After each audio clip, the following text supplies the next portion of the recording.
Parli railway स्टेशनवर अनुसूचित जातीच्या 6 वर्षीय चिमुरडीवर 5वी अत्याचाराची घटना घडलेली आहे। ही घटना मानवतेला काळिमा फासणारी घटना आहे।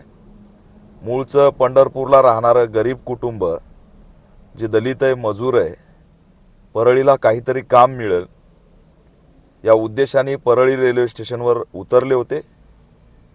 या मुलीचे आईवडील थकून आल्यामुळे थोडे झोपले आणि 6 वर्षाची जी चिमुरडी आहे ती बाजूलाच खेळत होती।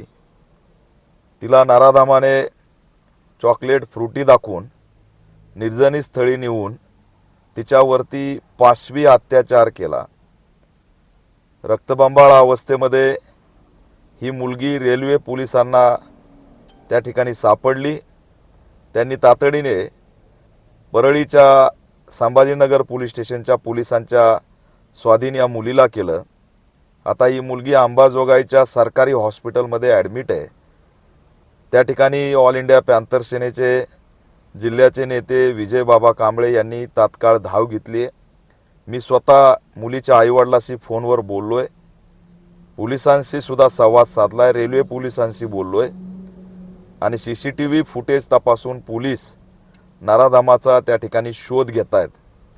मी बीडच्या SP-ना, राज्याच्या गृहमंत्र्यांना आवाहन करतोय, मागणी करतोय की तात्काळ या गंभीर घटनेची दखल घेऊन नराधामाला अटक करावी, त्याच्यावरती कठोर अशी कारवाई करावी। राज्यामध्ये महिला सुरक्षित नाहीत, चिमुरड्या सुरक्षित नाहीत, बसस्टँड रेल्वे स्टेशन सुद्धा सुरक्षित नाहीत। ही घटना दिवसा ढवळ्या घडलेली आहे, हे सुद्धा गंभीर आहे।